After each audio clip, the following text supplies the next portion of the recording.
nós vamos receber aqui Marcelo Gleiser. O cientista é um dos intelectuais públicos de maior impacto no pensamento contemporâneo brasileiro e mundial. Há mais de 30 anos é pesquisador e professor titular de Física e Astronomia em Dartmouth College. Autor de mais de 100 artigos, publicados em veículos como a New York Times. É o primeiro latino-americano a vencer o prêmio Templeton, considerado o Nobel da Espiritualidade, honra que divide com líderes religiosos e intelectuais, como o Dalai Lama. Muitos aplausos para a gente receber aqui no nosso palco, Marcelo Gleiser. O tema da minha palestra, falaram que é o despertar do universo consciente, que é o título do meu último livro que saiu aqui no Brasil, mas o subtítulo, na verdade, é Cosmo, Vida e o Futuro da Humanidade. Então, o argumento principal da minha palestra é o seguinte: por que esse planeta é um planeta que deveria ser considerado como um planeta sagrado?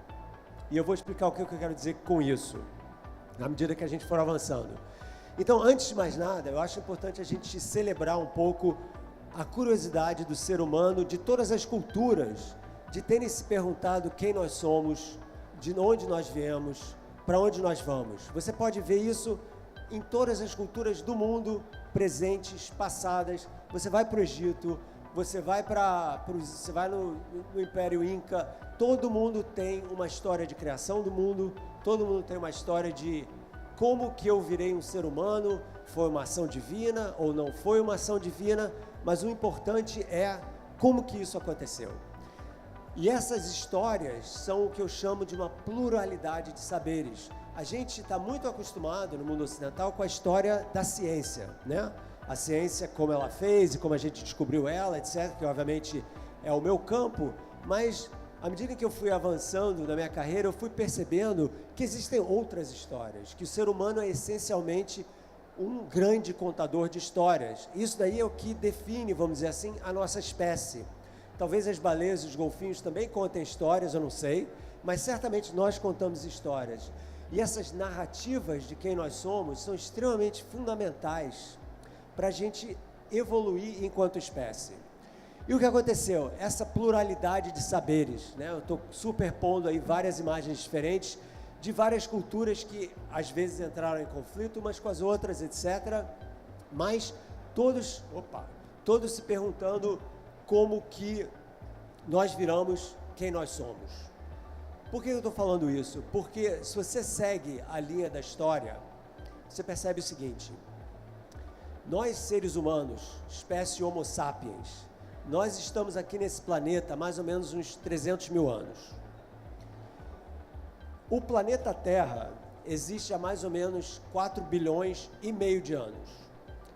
Se você pegar 4 bilhões, o que quer dizer isso, né? Se você pegar 4 bilhões e meio de anos e colocar em 24 horas, em um dia, a nossa espécie surge 3 segundos antes da meia-noite. Tipo, a gente acabou de chegar. A Terra tem toda uma história que não tem nada a ver com a gente, antes da gente surgir, né?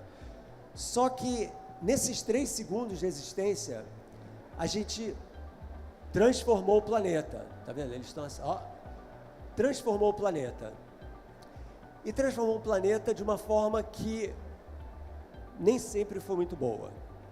Então, hoje, nós, seres humanos, chegamos no momento da nossa história coletiva em que, se a gente não mudar como a gente conta a história de quem nós somos, nós vamos acabar com a nossa história. E eu detesto ser um cara pessimista. Eu sou exatamente o oposto. Vocês vão ver isso daqui a pouco. Mas a primeira parte dessa palestra é tipo, como que nós chegamos aqui? E por que nós chegamos aqui, nesse momento histórico do século XXI? E o que a gente pode fazer para tentar mudar a trajetória do que eu chamo do nosso projeto de civilização. Essa imagem daí é uma imagem lindíssima, né? Quando a gente vê, como o Ivair falou, né? Olha só, é redonda, né? Quer dizer, vocês viram do foguete ali saindo, tem essas imagens, mas a ideia aqui é a gente prestar uma homenagem à absolutamente espetacular diversidade da vida nesse nosso planeta, que certamente não vai haver nenhum outro planeta no universo Isso eu posso afirmar, e olha, cientista não gosta de afirmar nada com certeza, mas eu garanto para vocês que esse tipo de vida que tem aqui só vai existir aqui. Podem ter outros planetas com vida, com seres com simetrias axial, né, esquerda, direita e tal, mas não vai ser igual. A história desse planeta não teria sido essa se o tal do asteroide não tivesse caído. Então isso daí é uma maneira de você recontar a história de quem nós somos dentro desse planeta tão frágil, tão especial, e que a gente precisa reavaliar a nossa relação com esse planeta, tá? Eu acho que, especialmente o pessoal mais jovem aqui, cara, esse é o mundo de vocês. Sabe? Vocês têm que começar a pensar nisso. E o que se pode fazer? O final do livro, o subtítulo do meu livro é um manifesto para o futuro da humanidade. E eu até reli o Manifesto Comunista quando eu estava escrevendo esse livro. Como você escreve um manifesto, né? Então, o manifesto tem duas partes. O argumento de por que as coisas têm que mudar, que é o que eu estou falando aqui, e a segunda parte é como fazê-lo, né? E a melhor maneira que você pode fazer isso não é ficar esperando, isso daí não é meu problema, isso daí é muito maior do que eu, é um problema do governo, é um problema das grandes empresas, das multinacionais, quem sou eu para fazer uma diferença? Errado.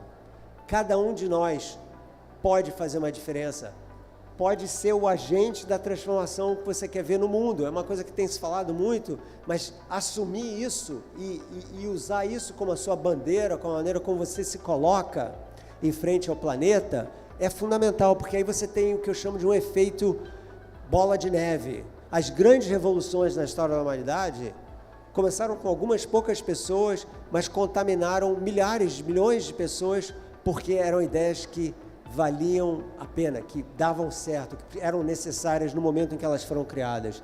E eu acho que esse é o nosso momento biocêntrico. E me falaram aí uns queridos amigos que ontem a Vandana Shiva falou dessa coisa biocêntrica também. A ideia de colocar a vida, a preciosidade da vida no centro focal da nossa história enquanto ser humano. Então, uma outra história que a gente conta, não de que nós vamos dominar o mundo, nós somos os mais poderosos, nós estamos acima de tudo, nós temos o poder de controlar o planeta. Ontem eu fui correr na Praia do Leblon, metade da Praia do Leblon estava fechada, cheia de areia, porque estava uma ressaca violenta. Isso acontece de vez em quando, mas o ponto é que a fragilidade, aliás, o Rio de Janeiro é uma cidade extremamente frágil nesse sentido, porque ela está praticamente no nível do mar, né? Então a orla marítima do Rio é perigosíssima nesse sentido, e essas ressacas vão ficar cada vez maiores, mais perigosas. Então, quando a gente pensa em religião, né, e espiritualidade, você não precisa pensar numa coisa sobrenatural. A palavra religião, se você olhar para a palavra religião, significa religar. Religar com o quê, moçada? Com o mundo natural, com o planeta. Essa devia ser uma religião que tem uma espiritualidade completamente secular, desvinculada de qualquer tipo de religião. Não é cristão, não é muçulmano, não é judeu, não é budista, é para todo mundo. Por quê? Porque essa é a religião da tribo humana. E nós somos, antes de qualquer outra coisa, uma tribo só, a tribo dos seres humanos. Isso a gente não pode esquecer. E essa, para mim, é a mensagem mais importante que eu queria dar para vocês hoje. Ok, pessoal? Obrigado.